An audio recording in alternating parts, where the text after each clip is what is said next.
두 번째는 이제 목회자의 자질입니다. 목회자의 자질. 이제 여러분들이 여러분 자신을 좀 보시는 시간이에요. 여러분들이 과연 목회자로서 내가 정말 자질이 좀 있는지, 또 얼마나 준비되어 있는지 한번 냉정하게 여러분 자신을 좀 살폈으면 좋겠어요. 목회자의 자질 어, 세 가지를 이제 제가 말씀드리고 싶은데 벌써 나와버렸네. 여러분 목회자로서 뭐가 가장 중요하다고 생각하세요? 목회자는 참 종합 예술인인 것 같아요. 그죠? 목회자는 뭐 잘해야 됩니까? 일종 보통 운전면허증 있어야 되죠. 그죠? 운전 잘해야 돼요. 그리고 상담, 훌륭한 상담가여야 돼요. 운전수여야 되고 상담가여야 되고 건축가여야 되고 때로는 경영자이기도 하고 또 때로는 어떤 리스크 관리 전문가여야 하기도 하고 또 멘토이기도 하고 코치이기도 하고 뭐 강연자이기도 하고 그렇죠? 뭐 아주 정말 목회자는 모든 것을 다 정말 할 줄 알아야 되는데 그 중에서도 가장 중요한 게 뭘까? 이것만큼은 정말 양보할 수 없는 가장 중요한 거 세 가지. 그 우선순위 별로 제가 한번 뽑았습니다. 세 가지만 오늘 얘기할 거예요. 첫 번째 영성. 목회자에게 필요한 첫 번째 덕목은 영성. 여러분 영성이 뭐예요? 영성. 저는 영성을 그냥 그분의 삶이라고 말하고 싶어요. 삶. 조금 더 전문적으로 말하면 한자잖아요. 영성이. 영어로 스피리추얼리티인데 영적인 특성이 영성이에요. 영적인 특성을 영성이라고 말합니다. 그러니까 우리가 영성가다 그러면 영적인 특성이 가장 많이 나타나는 사람이 영성가예요.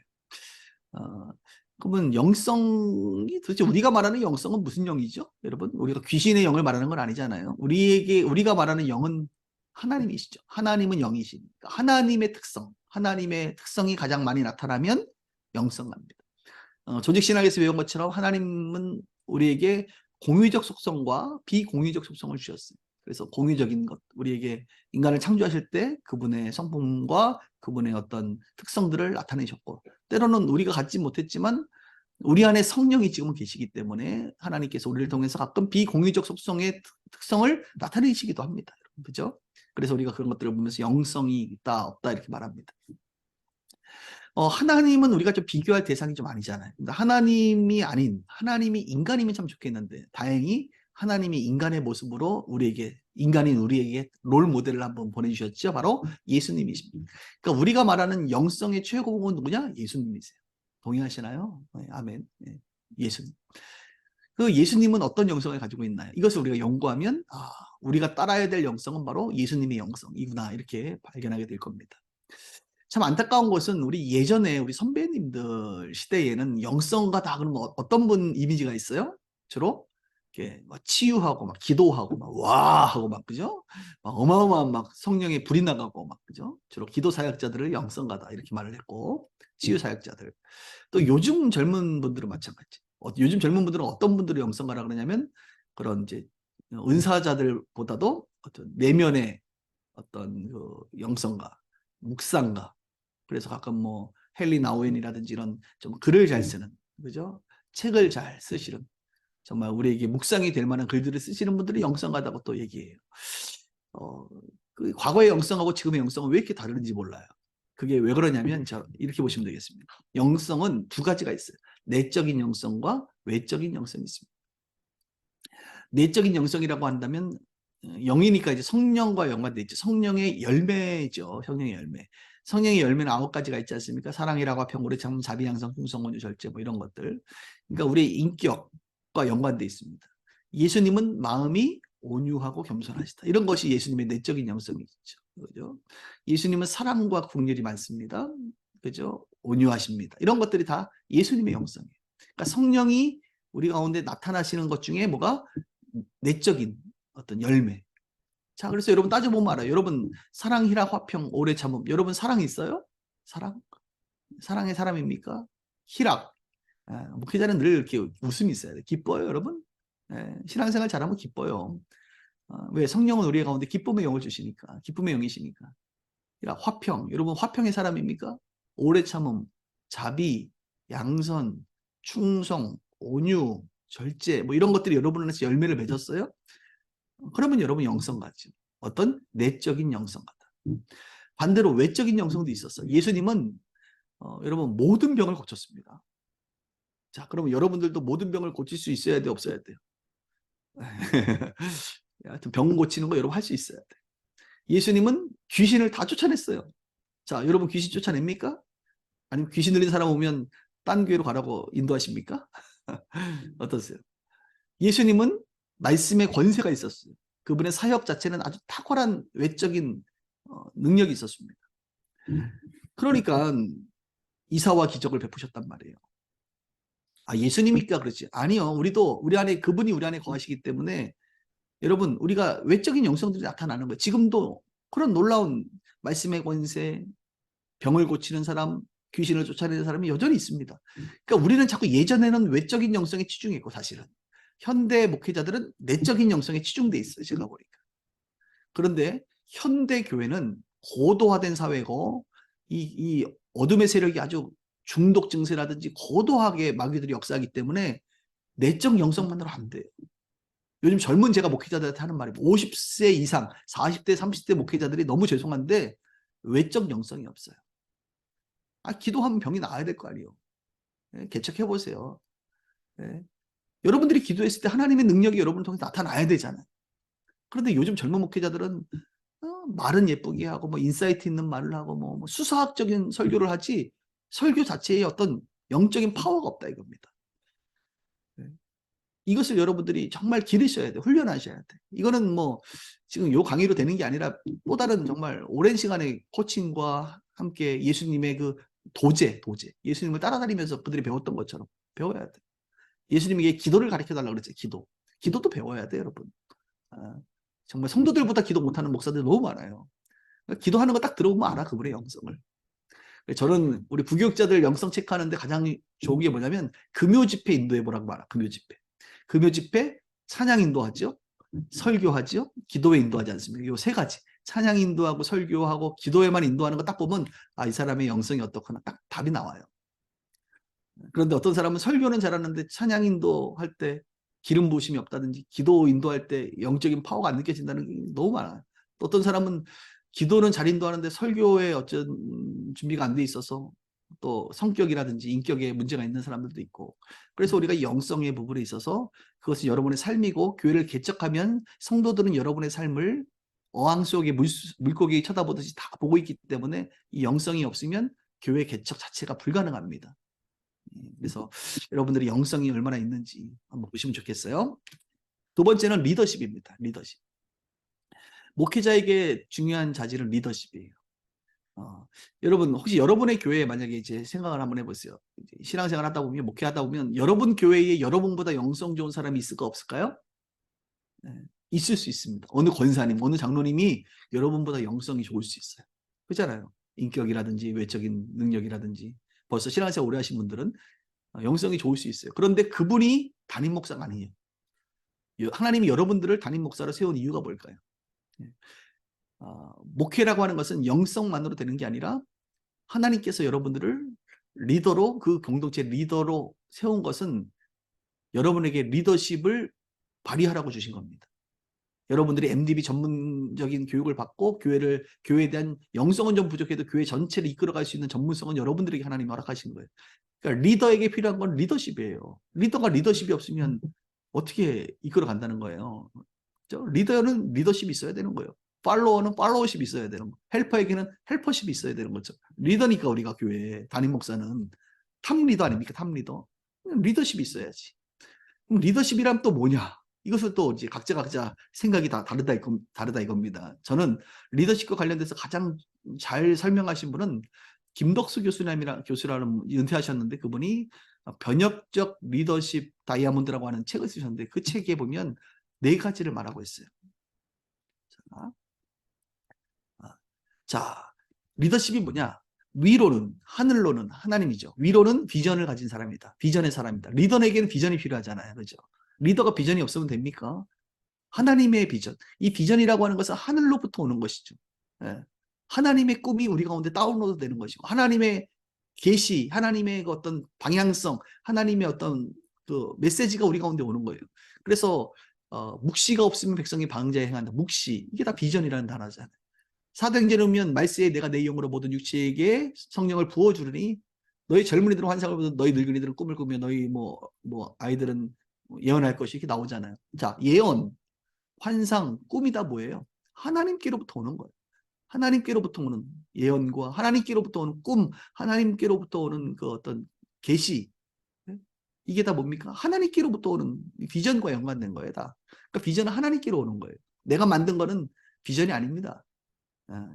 야망의 도구고 내 꿈이고 비전은 하나님께로부터. 그러면 교회를 이끌어갈 때 여러분 하나님으로부터 오는 그 하나님의 그 마음, 꿈, 감동이 있어야 돼. 그것들이 선포될 때 이 교인들은 같은 성경 안에 살아가기 때문에 성령의 사람들은 그것을 동의합니다. 따라갑니다. 함께 동참합니다. 그래서 교회가 쫙 가는 거예요. 비전의 사람. 저희가 교회를 마지막 이전할 때는 차로 한 30분 정도 떨어진 서울 노원구에서 경기도 구리로 왔으니까 여러분 서울에서 경기도로 교회를 옮겼는데 교인들이 120명 중에 청년 2명하고 세신자 1가정 빼고 다 따라왔어요. 거의 110명 정도 따라왔는데 나중에 깜짝 놀랐어요. 제가. 그리고 왜 따라왔나 했더니 사람들이 교회 주변에 교회가 없어서가 아니에요. 하나님께서 이 교회에게 우리 장 목사님을 통해서 주신 이 빗소 교회에게 주신 꿈, 비전에 내가 함께하고 싶은 거지. 많은 교회가 있지만 내가 이 비전에 동참하고 싶은 거지. 여러분 비전이 그렇게 중요한 거예요. 교회가 하나님의 비전에 의해서 끌려가야 됩니다. 그것은 곧 하나님이 머리이신 거죠. 어떻게 보면 예수님이. 여러분에게 비전이 있나요? 저는 비전어리 하면 딱 떠오르는 분이 2명이 떠올라요. 김중곤 목사님, CCC, 알죠? CCC. 민족의 가슴마다 피 묻은 그리스도를 심어 이 땅에 푸르고 푸른 그리스도의 계절이 오게 하자. 오게 하자. 이 비전에 홍정길부터 시작해서 하용저 수많은 그때 젊은 리더들이 다 동참한 거 아닙니까? 민족 복음화. 한국의 곳곳에 가보세요. 여러분. 섬에 가보세요. 다 교회가 있어요. 민족 복음화. 이 꿈에 동참했죠. 그분은 제가 봤을 때는 다른 거 볼 거 없어. 그냥 비전어리야, 비전어리. 비전만 외쳤던 분이. 그 비전에 사람들이, 젊은이들이 심장이 터져 나가는 거예요. 거기에 동참하는 거예요. 또 한 분이 하용조 목사님 같은 분. 그분도 아마 교회가 제가 알기로는 1000만 비전인가 그래가지고 선교사 1000명 보내는 비전, 또 CGN TV라든지 이런 비전어리죠, 그분도.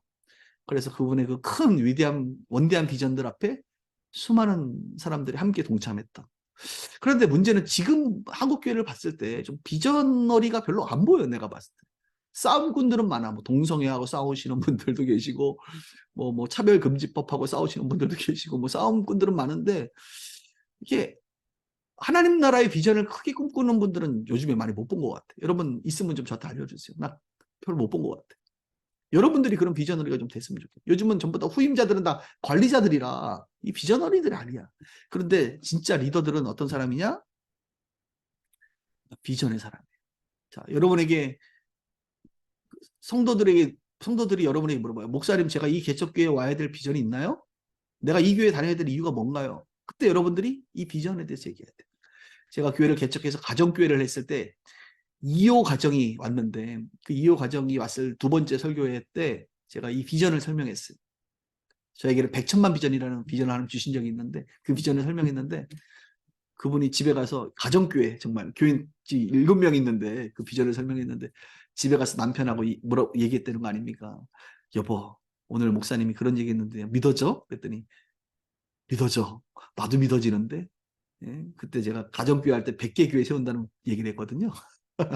말이 안 되는 거지. 근데 믿어지더래. 그분이 지금 저희 교회 신대원 졸업하고 그 집사님이 전도사가 돼 있어요, 지금. 그래서 이 비전에 함께 동참하고 계시는데 비전이 있어야 돼요, 여러분들. 저는 이 비전이 있습니다. 우리 교인들은 이 비전에 함께 대표 기도할 때 이 비전을 같이 기도해요. 100천만 비전이라고 하는 비전.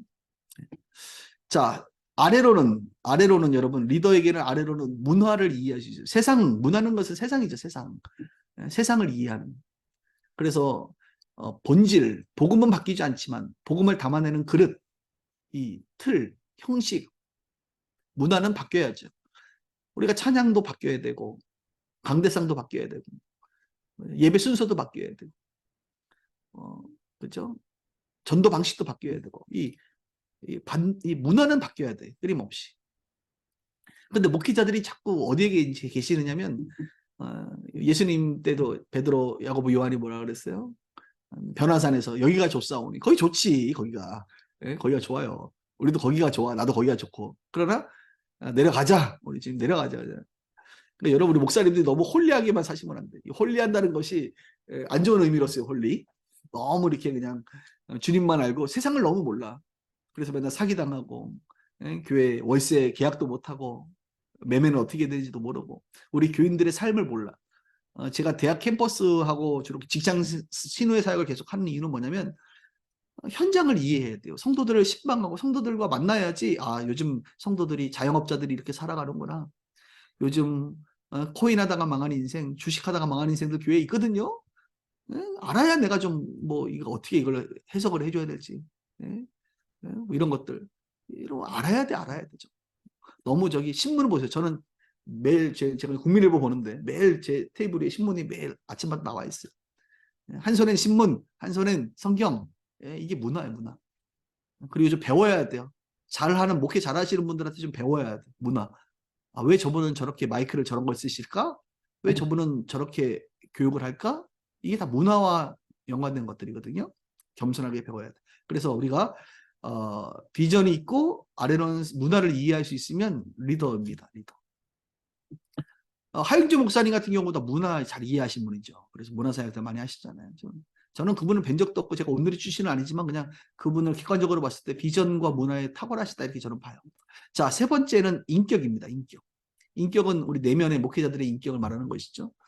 목회하다가 화내면 됩니까? 안 됩니까? 안 돼요. 30년 쌓아놓은 목회도 강대상에서 화 한 번, 분노 한 번 내면 여러분 무너지는 거예요. 공든탑 무너집니다. 왜요? 분노는 어디에 속한 겁니까? 분노는 마귀에게 속한 거예요. 그죠? 분노하면 안 돼요. 그러니까 우리 목회자들 중에 환자들이 많아, 내가 봤을 때는. 자기 자신을 다스리지 못하는 환자들. 가정을 다스리지 못하고. 여러분 생각해 보세요. 자기 자신을 못 다스리는 사람이 어떻게 결혼을 해서 가정을 만든단 말입니까? 가정을. 네? 가정을 다스리지 못하는 사람이 어떻게 주님의 몸된 교회를 다스리겠다는 거예요? 도대체 리더로서. 안 되는 거예요. 내 교회를 다스리지 못하는데 어떻게 다른 교회들, 한국 교회를 섬기겠다는 거예요. 안 되는 거예요. 우리 청년들한테도 그래요. 아니, 너 하나를 감당을 못하는데 뭔 놈의 결혼을 해가지고 애를 낳고 가정을 담당하겠니? 예. 교육자들도 마찬가지입니다. 자기 가족도 감당을 못하는데 뭔 놈의 교회를, 하나님의 교회를 자기가 감당하겠다고. 아예 생각도 하지 마라. 이렇게 얘기를 세게 하죠. 네. 인격이 중요합니다. 목회자들에게. 그 다음은 역량이에요. 역량이라고 하는 건 목회자가 해야 될 일, 뭐 설교, 전도, 목양, 기능적인 부분들. 이것이 중요하죠. 이 네 가지가 다 중요해요. 자, 그래서 여러분들이 보시면 이렇게 1, 2, 3, 4, 5 이렇게 5점 만점씩 딱 했을 때 점을 한번 찍어보는 거예요. 나는 비전이 몇 점인가? 나는 5점. 나는 문화는 4점. 인격도 4점. 역량도 4점. 그리고 이걸 선으로 연결해 보는 거예요. 이렇게. 그리고 무슨 모양이 나와요? 다이아몬드가 나오잖아요. 그래서 변혁적 리더십 다이아몬드라고 하는 책이 보면 이것이 있다 이겁니다. 저는 이것을 제 1호이 아니라 그 1호를 그대로 받아서 여러분들이 강의하는 거예요. 자, 다이아몬드는 크면 클수록 좋은 거예요. 그죠? 네, 비싸잖아요. 크면 클수록 좋은 거예요. 그리고 다이아몬드는 모양이 예쁘면 예쁠수록 좋은 거예요. 그래서 여러분들이 어떤 사이즈이고 여러분들의 리더십 사이즈가 또 모양이 어떤지를 한번 보시면 좋겠습니다. 자, 한번 볼까요? 이런 분이 계세요. 이런 분이. 자, 이분은 어떤 분이세요? 다 좋아. 세상도 너무 잘 알고 인격도 괜찮고 목회도 잘해. 그런데 비전이 없어요. 비전. 비전.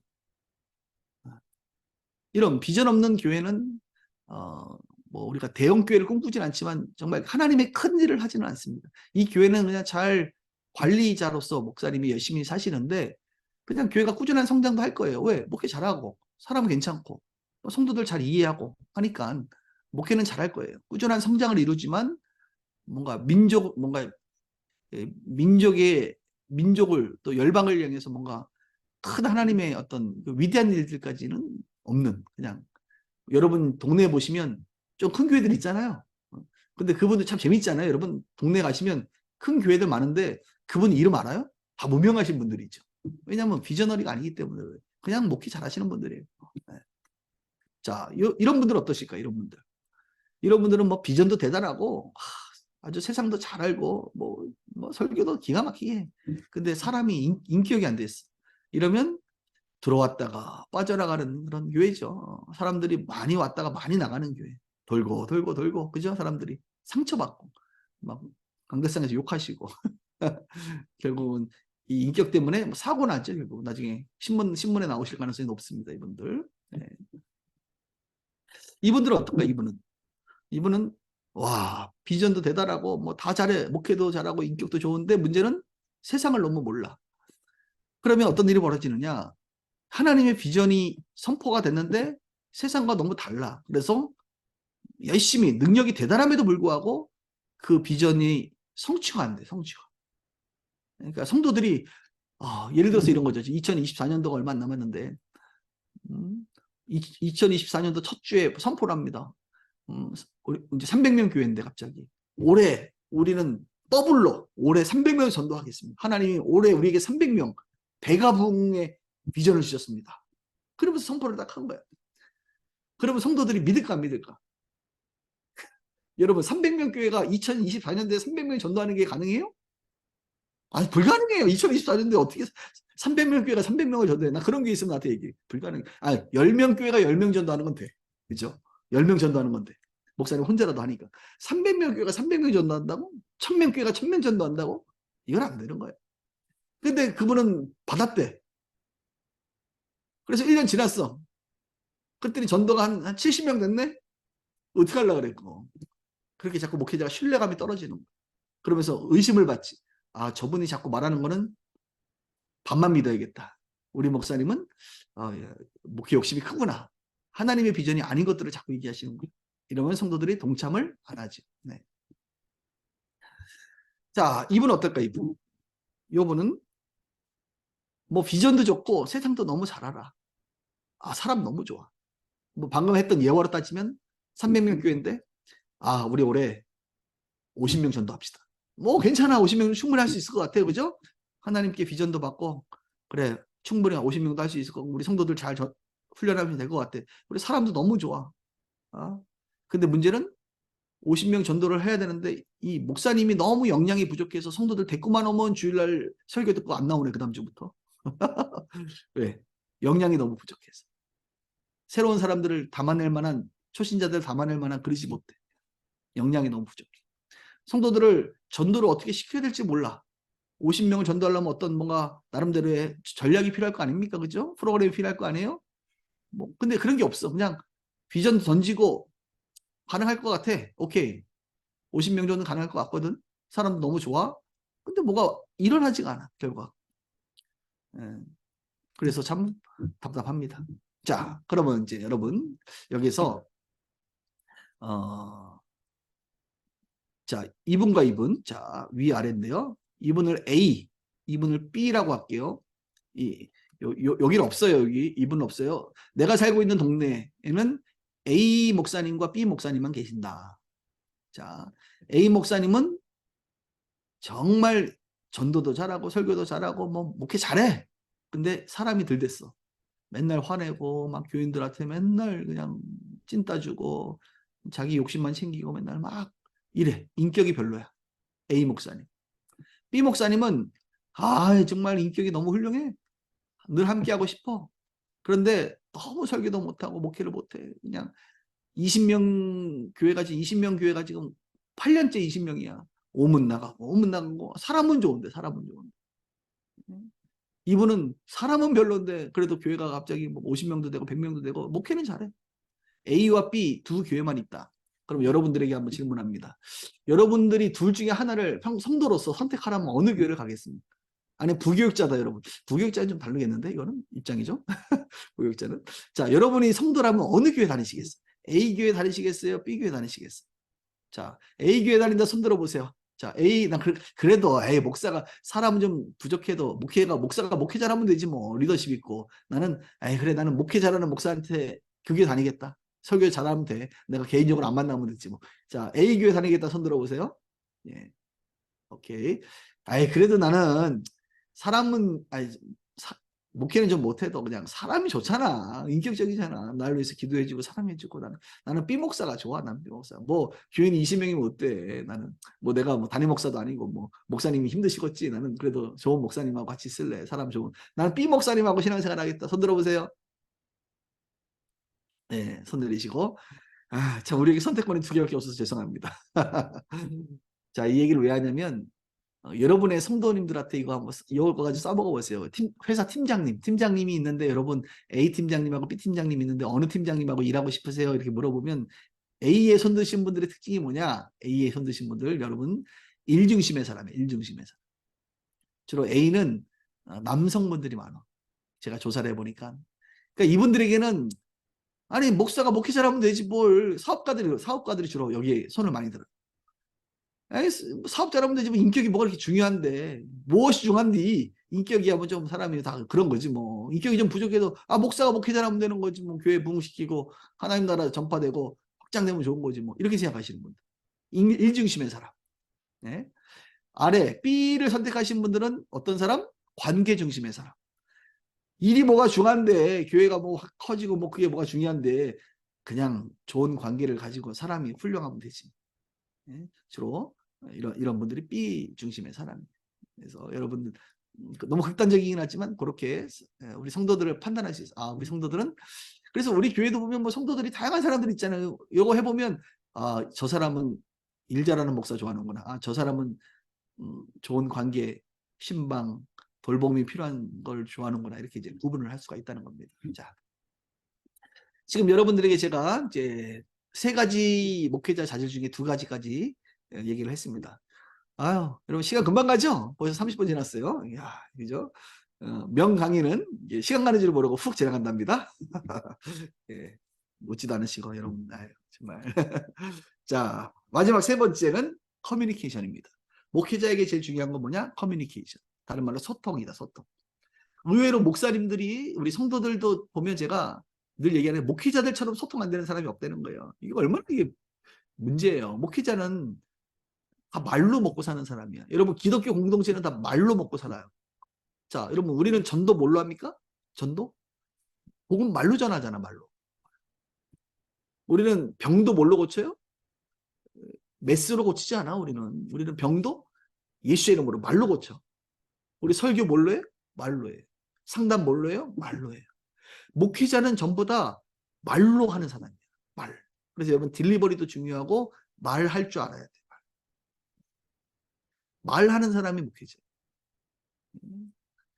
그러니까 소통 한마디로 커뮤니케이션을 할 수 있는 사람이 목회자예요. 이것처럼 목회자처럼 커뮤니케이션 잘할 수 있는 사람이 없어요. 근데 목회자들이 커뮤니케이션을 못한다는 거예요. 말만 잘하지 사람을 이해하지 못하는 것도 사실 커뮤니케이션을 못하는 것 중에 하나죠. 그래서 목회자들에게 필요한 커뮤니케이션은 세 가지가 있어요. 첫 번째는 1대1. 1대1. 1대1은 주로 언제 합니까? 1대1은 전도할 때 1대1로 복음을 전하거나 또는 상담, 목회 상담할 때, 성도들 상담할 때 많이 있잖아요. 또 상태 안 좋으신 분들도 신방 같은 거 할 때. 다 1대1입니다. 1대1. 근데 어떤 분들은 이렇게 1대1로 만나는 걸 두려워하시는 분들이 있어요. 그거 문제예요. 1대1을 잘 할 수 있어요. 그래서 누군가 여러분들과 저는 우리 교인들한테 그런 얘기예요. 전도 대상자 있으면 나한테 한 번만 만나게 해줘. 한번 따라해 볼까요? 한 번만 만나게 해줘. 저는 그런 얘기만 해요. 나 한 번만 만나게 해줘. 제가 한 번만 만나면 제가 어쨌든 저분에게 나에 대해서 좋은 마음을 갖도록 하고 교회 한번 올 수 있도록 내가 하여튼 할 수 있다. 이런 마음. 절대 실망시키지 않을 테니까 우리 성도님들 나를 믿고 한 번만 만나게 해줘. 내가 이런 얘기만 해요. 1대1이죠. 1대1. 자, 두 번째는 소그룹. 소그룹은 교회에서 굉장히 많이 쓰입니다. 뭐 큰 교회들은 주로 당회가 제일 중요하죠. 당회. 다 소그룹이에요. 소그룹. 재직회는 아니고 이제 뭐 셀 리더, 저 같은 경우는 셀 리더 모임 하거든요. 다 소그룹입니다. 또 소그룹, 성도들도 소그룹 모임 하는 거 개척대는 당연히 이제 소그룹 모임 하니까 예배 끝나고 밥 먹는 게 다 뭡니까? 개척대는 다 그때 다 소그룹이잖아요. 그러니까 소그룹을 어떻게 소그룹 안에서 커뮤니케이션 할 수 있는가? 내가 이야기를 주도하기도 하고 다른 사람이 이야기할 수 있도록 이렇게 상황을 만들어주고 뭐 토스한다고 말하는데 질문하고 어떻게 열린 질문을 하고 뭐 예를 들어서 여러분 오늘 강의 좋으셨죠? 하면 뭐 이거 닫힌 질문이잖아. 예? 아니요? 이렇게 되잖아. 오늘 강의 어떠셨어요? 어떤 게 기억에 남던가요? 이렇게 이제 질문하면 열린 질문이죠. 그러니까 대화할 때 열린 질문들 어떻게 해나갈 수 있는지 뭐 이런 것들도 그러니까 경험이 많아야 돼. 경험. 이론도 알아야 되고 경험도 많이 하다 보면 내가 1대1이 강한지 소그룹이 강한지 약한지를 다 스스로 압니다. 마지막 세 번째 커뮤니케이션은 대그룹입니다. 대그룹은 한마디로 강의나 설교죠. 지금 제가 하는 것도 약간 대그룹이에요. 인원은 많지 않지만 그래도 일방적인 강의잖아요. 그러니까 대그룹 특히 이제 설교가 굉장히 중요하죠. 설교는 설교 세미나를 따로 제가 이제 하기도 하는데 제가 설교학으로 박사를 받았기 때문에 목회학 설교학을 설교를 많은 목사님들이 잘 못해. 기본은 하셔야 되는데 기본을 못하기 때문에 목회가 안 되는 거예요 사실. 근데 대부분은 자기가 설교를 잘한다고 생각해. 아 이거 주여. 문제야 문제. 그래서 대그룹 설교를 얼마나 잘하느냐가 굉장히 중요해요. 이 세 가지의 커뮤니케이션을 다 잘해야 돼. 그러고 보니까 이 목회자가 된다는 게 얼마나 어려워요, 여러분. 근데 이것은 뭐 어느 하나 막 열심히 연습한다고 되는 게 아니라 그 형성이 되는 거예요. 목회자로서 영성 형성, 리더십 형성, 소통이 형성이 시간에 따라서 자연스럽게 종합적으로 되는 거예요. 마치 우리가 뭐 키만 자라지 않고 내면도 자라고 성격도 변화되고 여러 가지가 종합적으로 우리가 시간이 지나면서 우리의 인격이 바뀌는 것처럼 목회자도 영성이 뭐 하루아침에 된다기보다는 물론 집중적으로 훈련하면 좀 나아지겠지만 영성도 잘 성장하고 리더십도 여러 가지 환경 속에서 리더십 훈련을 받으면 좋겠지만 또 자연스럽게 어떤 훈련이 없이 그냥 되는 거예요. 단지 우리가 이것을 이해하고 있어야 된다. 그 다음 커뮤니케이션도 마찬가지. 많은 사역 그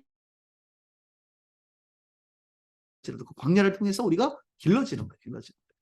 그러니까 여러분들 이것이 다 준비되어 있는 사람들이 이제 단독 목회를 하게 되는 것이죠. 물론 완전했다고 하는 게 아니라 어느 정도의 수준이 돼야 된다 이렇게 말하고 싶습니다. 그러면 이제 남은 시간에 제가 요 세 가지와 교회를 세워가는 연관성을 좀 말씀드릴게요. 연관성. 처음 교회를 개척합니다, 여러분. 예를 들어서 처음 교회를 개척할 때 가장 중요한 거는 세 가지 중에 뭘까요? 자, 1번, 2번, 3번. 세 가지 중에. 교회를 처음 개척한다. 아무도 성도가 없어. 우리 가족밖에 없어. 뭐가 제일 중요할까요? 1대1. 예. 영성이 제일 중요합니다. 영성. 예. 영성.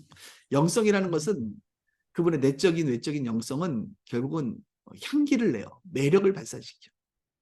여러분 교회 여기 건물 큰 교회가 얼마나 많은데요. 설교 잘하는 분들이 얼마나 많은데 그 사람이 가정에 있는 여러분한테 온다는 왜 오겠어요, 여러분한테. 여러분에게 뭐가 특별함이 있기 때문에 그래요. 여러분을 그 모든 환경과 인프라를 포기하고 여러분들과 신앙생활을 하겠다는 것은 여러분만의 어떤 독특한 무언가 매력이 있기 때문에 그래요. 세상적인 표현으로 해. 매력 아니면 영성이라고 말하는 거죠. 여러분들과 그냥 함께하고 싶은 거야.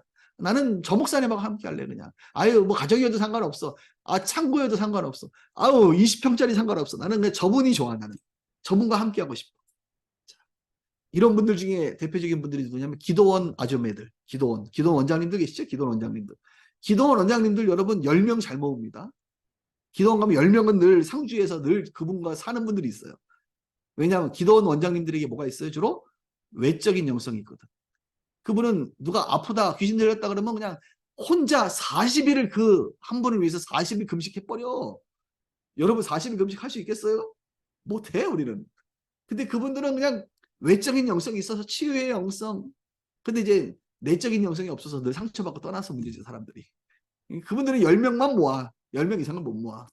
그 이유는 좀 이따 설명해 드릴게요. 그러니까 처음에 사람들이 모이는 것은 삶이 일시적으로 붕괴되어 있는 사람들, 뭔가 돌봄이 필요한 사람들. 저도 처음 개척했을 때 여러분 1호 성도가 이혼 위기에 가죠. 2호 성도가 자살 위기에 가죠.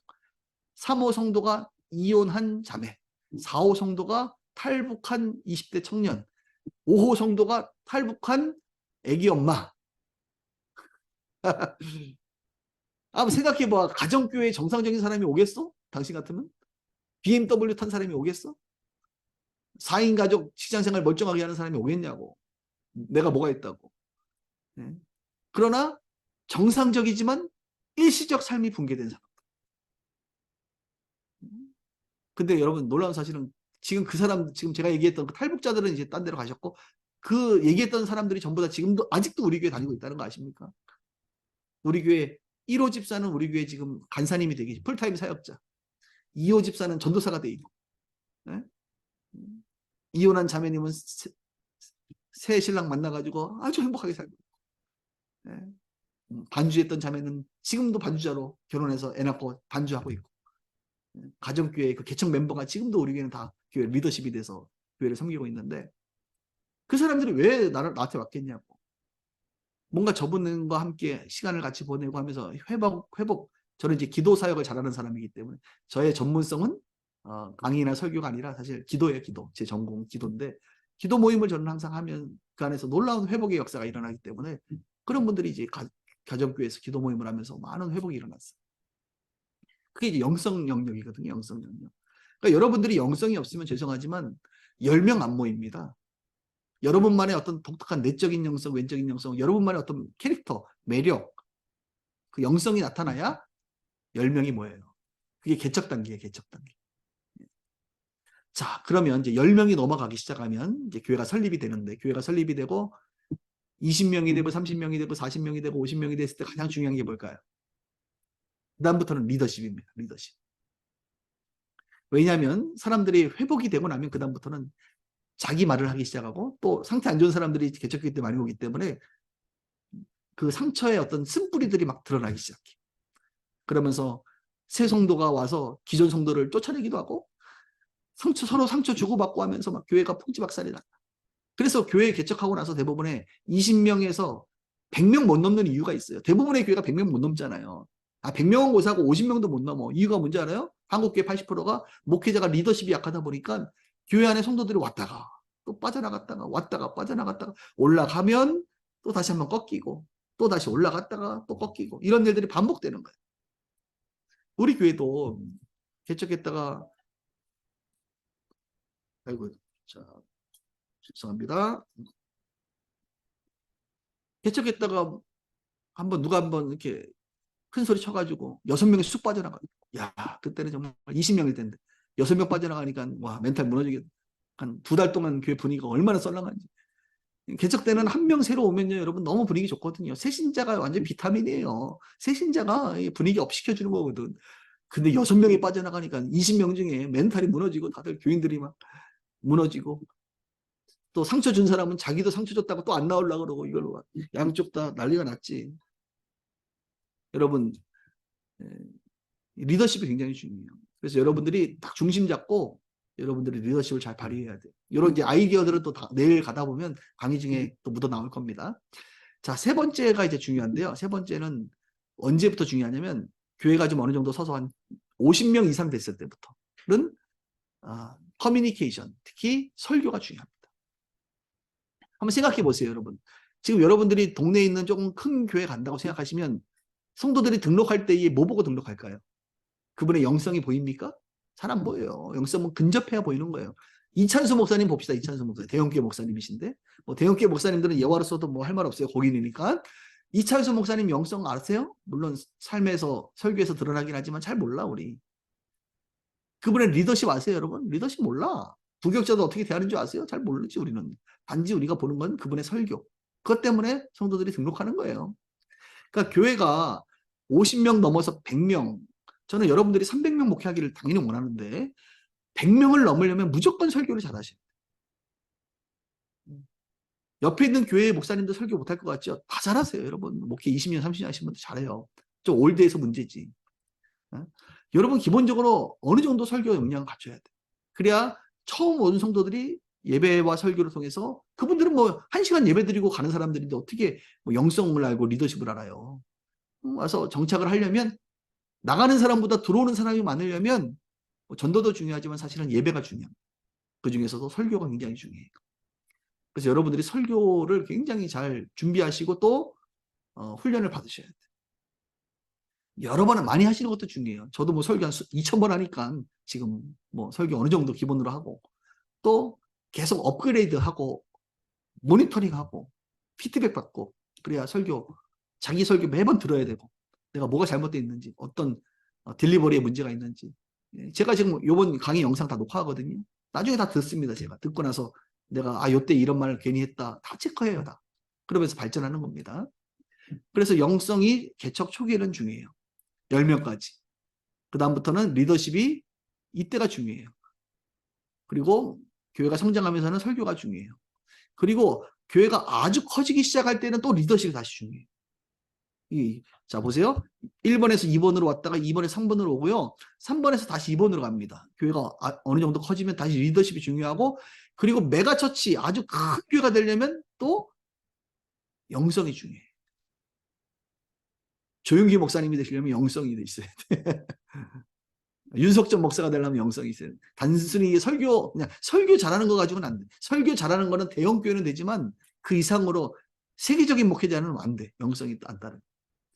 옛날에 주한장로교회 뭐 나경일 목사님 이런 분들은 설교 엉망이에요. 근데도 영성이 어마어마하더라고 내가 보니까. 그래서 여러분들이 이 세 가지가 가장 중요하다 이렇게 말할 수가 있어요. 자, 여러분은 어떻습니까? 여러분 제가 10점은 그냥 드릴게요. 보너스 점수로. 영성 30점 만점에 30점, 리더십 30점 만점에 30점, 소통, 커뮤니케이션 30점 만점에 30점. 자, 한번 점수 한번 매겨보세요. 100점 만점에 보너스 점수 100점, 10점 드립니다. 몇 점 정도 되세요? 영성, 나는 영성 몇 점인 것 같다. 리더십, 나는 몇 점인 것 같다. 나는 커뮤니케이션 몇 점인 것 같다. 참 사실은 이게 50점 넘기가 어려워요. 저도 뭐 사실 점수 매기라고 한다면 저도 아마 70점 정도 매길 수 있을까? 보너스 10점 줘가지고 정말 각자 생각하는 어떤 영성의 그 단계가 있잖아요. 수준이. 그리고 또 리더십도 사실은 목회하면 할수록 야, 이게 참 내가 리더십이 없구나 이거 많이 느낍니다. 정말. 소통도 오늘도 제가 강의하면서 지금 이 강의를 벌써 30번을 지금 똑같은 이야기를 30번 하는데도 이렇게 버벅거리고 있으니 야 정말 나는 안 되는구나 뭐 이런 생각이 막 어떨 때는 좌절이 느껴지기도 하고 잘한다고 해도 쉽지가 않더라고요. 그래서 우리는 평생을 배워야 될 것 같고 정말 또 겸손하게 배워야 될 것 같고 또 뭐가 됐다고 생각했을 때 또 넘어질까 조심해야 될 것 같기도 하고 그래서 하여튼 여러분 다른 거 기억하지 마시고 영성 내가 정말 영적인 특히 저는 이제 여러분들에게 내적인 영성은 기본이에요. 이거는 현대 목회자들은 내적 영성은 기본, 인격은 기본이에요. 예. 거기에 외적인 영성을 좀 여러분들이 갖춰야 돼요, 진짜로. 기도 받으면 병이 나야지. 병 낫는 것만 얘기하는 게 아니라 여러 가지 은사가 있잖아요. 뭐 가르치는 은사도 있고 섬기는 은사도 있고 기도하는 은사도 있고 여러 가지. 그러니까 여러분들이 성도들이 봤을 때 목사님이 기도하면 뭐 능력이 나와야지. 그런 게 여러분 너무 이렇게 뭐 옛날 교회라고 생각하지 마시고 정말 목회자에게 그런 하나님의 영권이 있어야 돼요. 그래서 그런 부분을 좀 잘 개발하시고 좀 열린 마음으로 교단과 상관없이 좀 열린 마음으로 그런 부분을 한번 생각해 보면 참 좋겠다 이런 생각이 듭니다.